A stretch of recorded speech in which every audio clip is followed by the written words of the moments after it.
Prandaj, Kutsi të nderuar vëllezër, sot që është në okupim, sot që është padyshim i shtypur dhe i kufizuar dhe musliman nuk kanë qasje si duhet në te,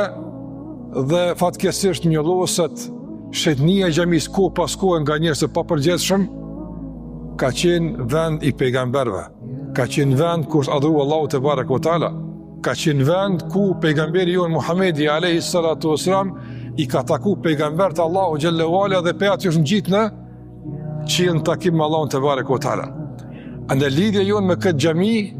nuk është në kuptim gjeografik, por është në kuptim shpirtëror, në kuptim fetar, në kuptim besimit. Besimi në lidhje me këtë xhami. Prandaj nuk është çështje që ka të bëjë vetëm me një popull që është rreth atij vani, rreth asaj xhamie,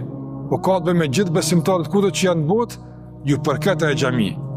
Për faktin se është xhami e shenjtë, është xhami e pejgamberëve të Allahut te barek ve teala, të cilën ka mësuar si me adhuru Allahun te barek ve teala dhe si me i marr seriozisht udhëzimet e tij.